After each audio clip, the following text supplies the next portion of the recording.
Salam, selamat pagi Bapak Ibu, jemaat yang dikasihi Tuhan dimanapun kita berada. Bahagia sekali pagi hari ini kita telah mengalami anugerah Tuhan, baik sepanjang malam dalam pemeliharaan Tuhan buat kita, boleh tidur, beristirahat dengan tenang, maupun pagi ini Tuhan berikan kekuatan, kesehatan lagi, dan Tuhan mengizinkan kita untuk menikmati hidup anugerah Tuhan. Saya percaya bahwa hari ini ada banyak kebaikan Tuhan yang siap kita alami, kita nikmati dalam hidup ini. Tetapi sebagai anak-anak Tuhan, setelah kita disenangkan oleh Tuhan, setelah kita dipuaskan dengan pemeliharaan sempurna oleh Tuhan, maka kita tahu apa yang harus kita buat, yaitu menyenangkan Tuhan, bahagiakan Tuhan. Dengan hidup kita melakukan kebenaran Tuhan, dengan selalu dekat dengan Tuhan, dengan selalu bersandar kepada Tuhan. Sebab itu mengawali kegiatan-kegiatan kita, pagi hari ini saya mengajak kita untuk merenungkan bagian firman Tuhan yang saya akan bacakan dari kitab 2 Raja-Raja. Kitab 2 Raja-Raja pada pasal 5 ayat 11 dan ayat 12. Ada 2 ayat yang saya akan bacakan bagi kita sekalian, Bapak Ibu, pagi hari ini. Dengarkan firman Tuhan dari 2 Raja-Raja 5 ayat 11 dan 12. Tetapi pergilah Naaman dengan gusar sambil berkata, "Aku sangka bahwa setidak-tidaknya ia datang keluar dan berdiri memanggil nama Tuhan Allahnya, lalu menggerak-gerakkan tangannya di atas tempat penyakit itu, dan dengan demikian menyembuhkan penyakit kustaku." Ayat 12. "Bukankah Abana dan Parpar sungai-sungai Damsik lebih baik dari segala sungai di Israel? Bukankah aku dapat mandi di sana dan menjadi tahir?" Kemudian berpalinglah ia dan pergi dengan panas hati. Saudara-saudara yang dikasihi oleh Tuhan, pernahkah kita mendengar seorang pasien yang pergi berobat kepada seorang dokter atau tabib, lalu pasien itu yang mengajar dokter, "Begini caranya mengobati saya, begini caranya untuk menyembuhkan saya." Atau seorang yang pergi ke bengkel membawa kendaraannya yang rusak, kemudian sampai di sana mengajar mekanik atau tukang bengkel bagaimana seharusnya mengerjakan kendaraannya yang rusak. Ada di antara kita yang pernah mengalami hal seperti itu? Saya tidak tahu. Tetapi sesungguhnya saudara, coba kita bayangkan bagaimana perasaan sang dokter atau sang mekanik ketika ia mendapatkan orang yang seperti itu. Dari satu sisi, orang itu membutuhkan dokter atau mekanik, tetapi pada sisi yang lain, orang itu seperti maunya yang ia jadi. Ia mau diobati, disembuhkan dengan caranya, dan seakan-akan mendikte dokter atau mekanik itu tadi. Pengalaman ini saudara pernah dialami oleh seorang panglima perang, panglima besar Aram, yaitu Naaman. Ia punya pergumulan yaitu sakit kusta. Sehingga berdasarkan informasi dari seorang gadis Israel yang ditawan waktu itu, memberi informasi bahwa di Israel ada seorang nabi yang bisa menyembuhkan orang dari segala sakitnya.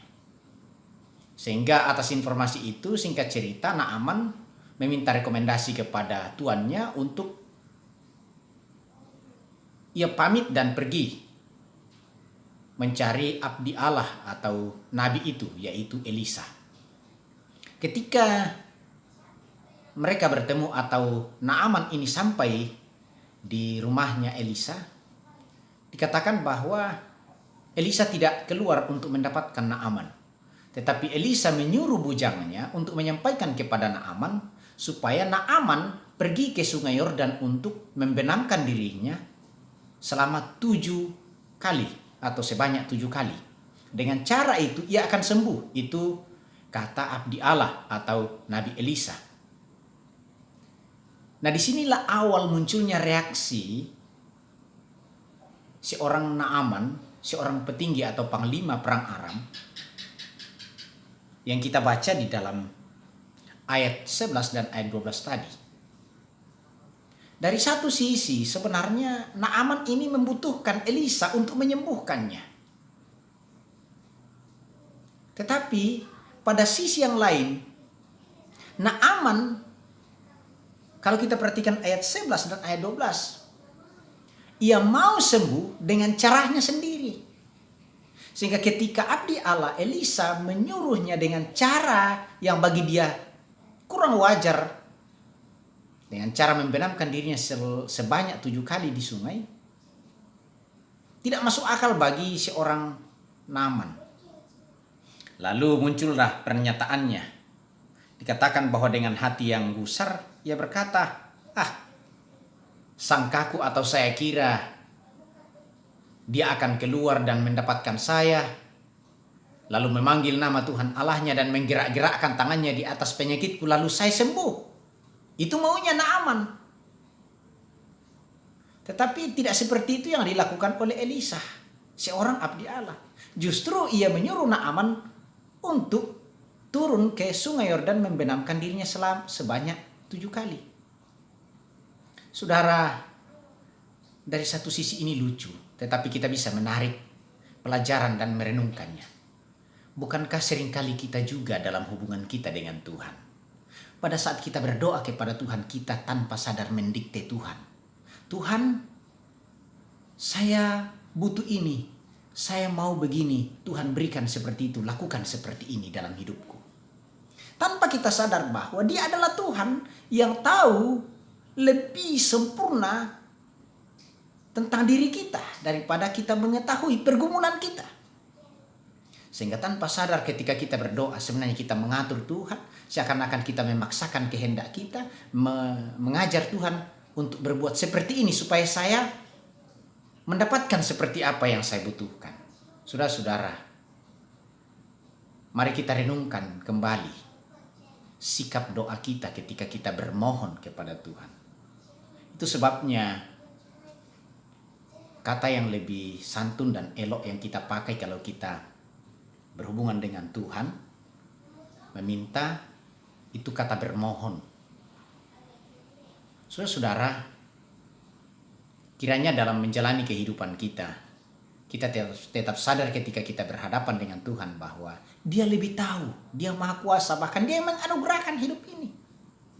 Ia sudah punya kehendak tersendiri, rancangan tersendiri, cara tersendiri untuk menyatakan apa yang kita butuhkan, apa yang kita perlukan dalam kehidupan kita, tanpa kita harus mengajar Dia melakukan seperti apa maunya kita.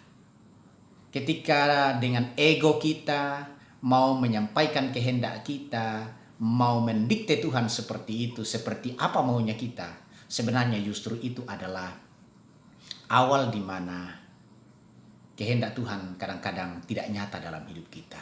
Bahkan kita jauh dari mujizat dan pemulihan.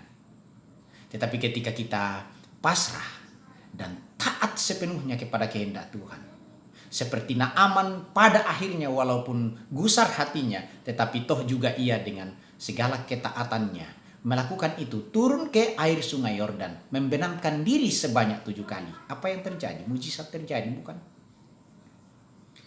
Oleh sebab itu renungkanlah, kiranya hari ini kita diteguhkan oleh Tuhan dan kita berserah diri sepenuhnya, taat dan berserah kepada kehendak Tuhan. Karena iman kita mengatakan Dia tahu segala hidup kita. Dia tahu pergumulan kita, Dia tahu kebutuhan kita, Dia tahu yang terbaik bagi kita. Tuhan memberkati kita. Mari kita berdoa. Bapa Sorgawi, Bapa yang Maha Kuasa, karena Engkau Allah yang Maha Kuasa, maka Engkau tahu segala hal. Tahu dengan hidup kami, tahu jalan pikiran kami, dan tahu tentang sikap hati kami.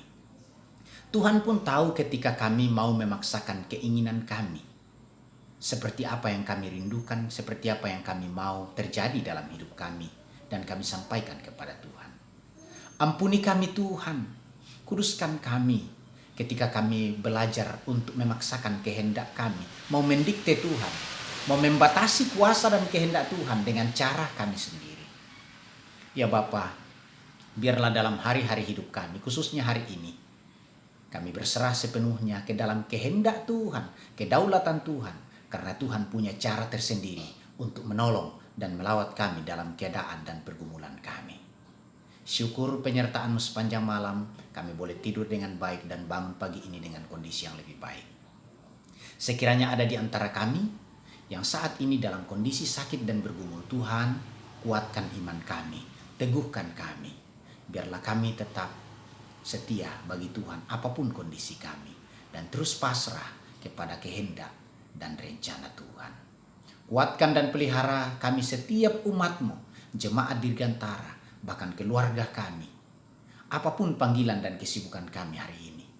Saudara-saudara kami sebagai tim medis, tim relawan COVID yang akan bekerja hari ini, dan apapun pekerjaan kami, ke toko, ke kantor, ke kampus, atau di mana saja. Bahkan kami yang tinggal di rumah, kiranya kuasa-Mu akan melindungi dan menolong kami sekalian. Kami mohon kehendak Tuhan dinyatakan dan buat kami untuk tetap taat dan pasrah kepada kehendak-Mu. Dalam nama Kristus Tuhan kami berserah. Amin. Selamat pagi Bapak Ibu, selamat beraktivitas. Kiranya kita tetap menyenangkan Tuhan, mengabdi bagi Tuhan melalui panggilan kita hari ini. Saya percaya bahwa ketika kita belajar menyenangkan Tuhan, memuliakan Tuhan, berserah dan taat kepada kehendak Tuhan, maka Tuhan akan menyatakan yang terbaik, memberkati hidup dan pekerjaan kita. Salam.